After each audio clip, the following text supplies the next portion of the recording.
얘들아, 민수기 19장 읽어줄게. 주님께서 모세와 아론에게 말씀하셨다. 다음은 나 주가 명하는 법의 율례다. 너는 이스라엘 자손에게 말하여 흠없는 온전한 붉은 암송아지 곧 아직 멍에를 메어 본 일이 없는 것을 너에게 끌고 오게 하여라. 너는 그것을 제사장 엘르아살에게 주어라. 그러면 그는 그것을 짐 밖으로 끌고 가서 자기가 보는 앞에서 잡게 할 것이다. 제사장 엘르아살은 그 피를 손가락에 찍고 그 피를 회막 앞쪽으로 7번 뿌려야 한다. 그 암송아지는 제사장이 보는 앞에서 불살라야 하며 그 가죽과 고기와 피와 똥을 불살라야 한다. 제사장은 백향목과 우슬초와 홍색 털실을 가져와서 암송아지를 사르고 있는 그 불 가운데 그것들을 던져야 한다. 그런 다음에 제사장은 자기의 옷을 빨고 물로 몸을 씻어야 한다. 그렇게 한 다음에야 그는 진 안으로 들어올 수 있다. 그 제사장의 부정한 상태는 저녁 때까지 계속될 것이다. 그 암송아지를 불사른 사람도 물로 자기의 옷을 빨고 물로 몸을 씻어야 한다. 그의 부정한 상태는 저녁 때까지 계속될 것이다. 암송아지 재는 정결한 사람이 거두어서 진 바깥 정결한 곳에 보관하여야 한다. 그것은 이스라엘 자손 회중이 그 죄를 속하려 할 때 부정을 씻어내는 물에 타서 쓸 것이므로 잘 보관하여야 한다. 암송아지 재를 거둔 사람도 자기의 옷을 빨아야 한다. 그의 부정한 상태는 저녁 때까지 계속될 것이다. 이것은 이스라엘 자손 및 그들과 함께 사는 외국인들이 언제까지나 지켜야 할 율례이다. 어느 누구의 주검이든 사람의 주검에 몸이 닿는 사람은 이래 동안 부정하다. 그는 사흘째 되는 날과 이틀째 되는 날 붉은 암송아지를 불사른 재를 탄 물로 스스로를 정결하게 해야 한다. 그러면 정하게 될 것이다. 그러나 그가 사흘째 되는 날과 이틀째 되는 날에 자기의 몸을 정결하게 하지 않으면 그냥 부정하다. 누구든지 곧 죽은 사람의 몸에 닿고도 스스로 정결하게 하지 않은 사람은 주의 성막을 더럽히는 사람이다. 그 사람은 반드시 이스라엘에서 끊어져야 한다. 정결하게 하는 물을 그 몸에 뿌리지 아니하여 자신의 부정을 씻지 못하였으므로 그의 부정이 여전히 그에게 남아있기 때문이다. 다음은 장막에서 사람이 죽을 때에 지켜야 할 법이다. 그 장막 안으로 들어가는 사람이나 그 장막 안에 있는 사람은 모두 이래 동안 부정하다. 어떤 그릇이든지 그 위에 뚜껑을 열어놓고 덮지 아니한 그릇들도 부정하게 된다. 들판에 있다가 칼에 맞아 죽은 사람이나 그냥 죽은 사람이나 그 죽은 사람의 뼈나 아니면 그 무덤에라도 몸이 닿은 사람은 누구나 이래 동안 부정하다. 그렇게 부정하게 되었을 때에는 붉은 암송아지를 불사른 재를 그릇에 떠다가 거기에 생수를 부어 죄를 씻는 물을 만든다. 그렇게 한 다음에 정한 사람이 우슬초를 가져와서 그것으로 이불을 찍어 장막 위에와 그 모든 기구 위에와 거기에 있는 사람들 위에와 뼈나 살해당한 자나 죽은 자나 무덤에 몸이 닿은 사람 위에 뿌린다. 정한 사람이 사흘째 되는 날과 이틀째 되는 날에 부정한 사람에게 이 잿물을 뿌려준다. 그러면 이틀째 되는 날 부정을 탄 그 사람은 정하게 된다.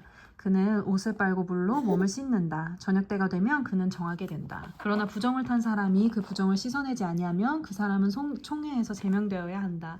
정결하게 하는 물을 그의 위에 뿌리지 아니하여 그 더러움을 씻지 못하면 주의 성소를 더럽히는 것이기 때문이다. 이것은 그들이 언제까지나 지켜야 할 율례이다. 정결하게 하는 물을 뿌린 사람도 자기의 옷을 빨아야 한다. 정결하게 하는 물에 몸이 닿아도 그는 저녁 때까지 부정하다. 부정한 사람이 닿은 것은 무엇이든지 부정하며 그것에 몸에 닿은 사람도 저녁 때까지 부정하다. 민수기 20장 첫째 달에 이스라엘 자손 온 회중이 신광야에 이르렀다. 백성은 가데스에 머물렀다. 미리암이 거기에 죽어서 그곳에 묻혔다. 회중에게는 마실 물이 없었다. 백성은 모세와 아론을 비방하려고 함께 모였다. 백성은 모세와 다투면서 이렇게 말하였다. 우리의 동족이 주님 앞에서 죽어 넘어졌을 때 우리도 죽었더라면 좋았을 뻔하였소. 어쩌자고 당신들은 주님의 총애를 이 광야로 끌고 와서 우리와 우리의 가축을 여기에서 죽게 하는 거요. 어찌하여 당신들은 우리를 이집트에서 끌어내어 이 고약한 곳으로 데리고 왔소. 여기는 씨를 뿌릴 곳도 못돼요. 무화과도 포도도 석류도 없고 마실 물도 없소.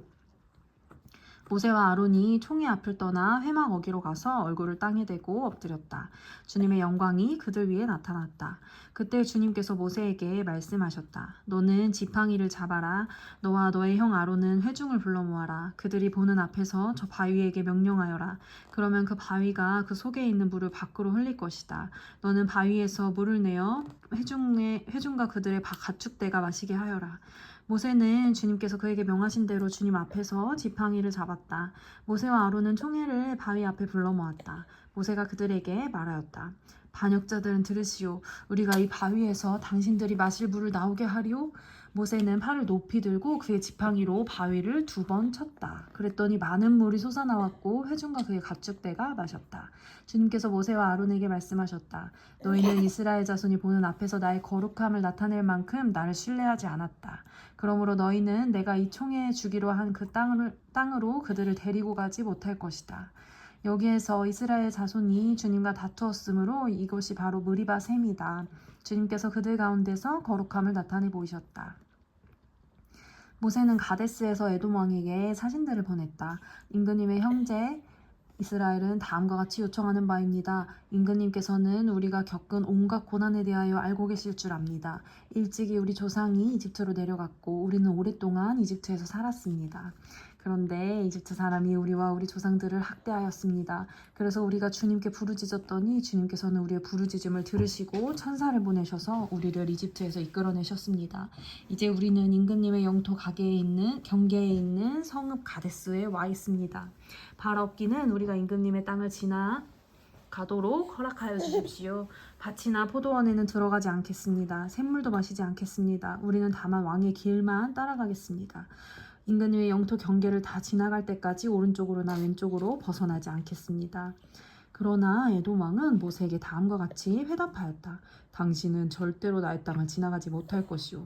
지나가려고 꾀한다면 우리는 칼을 들고 당신을 맞아 싸우러 나갈 것이오. 이스라엘 자손은 다시 그에게 부탁하였다. 우리는 그 큰 길로만 지나가겠습니다. 그리고 우리나 우리의 가축대가 임금님의 물을 마시면 우리가 그 값을 치를 것입니다. 우리는 다만 걸어서 지나가기만을 바랍니다. 그 밖에는 아무것도 바라지 않습니다. 다시 그가 답변을 보내왔다. 당신은 지나가지 못하오. 그런 다음에 에돔 왕은 많은 군대를 무장시켜서 그들을 맞아 싸우러 나갔다. 에돔 왕이 이스라엘을 영토 경계로 지나가지 못하게 하였기 때문에 이스라엘은 그들에게서 돌아서야만 했다. 이스라엘 온 회중이 가데스를 출발하여 호르산에 이르렀다. 에돔 왕 경계국 부근의 호르산에서 주님께서 모세와 아론에게 말씀하셨다. 이제 아론은 그의 조상 곁으로 간다. 무리바셈에서 너희들이 나의 명령을 거역하여 나와 다투었기 때문에 아론은 내가 이스라엘 자손에게 준 그 땅으로 들어가지 못한다. 너는 아론과 그의 아들 엘르아살을 데리고 호르산으로 올라가서 아론의 옷을 벗겨 그의 아들 엘르아살에게 입혀라. 아론은 그의 조상 곁으로 간다. 그는 거기서 죽을 것이다. 그리하여 모세는 주님께서 명하신 대로 하였다. 그들은 온 회중이 보는 앞에서 호르산으로 올라갔다.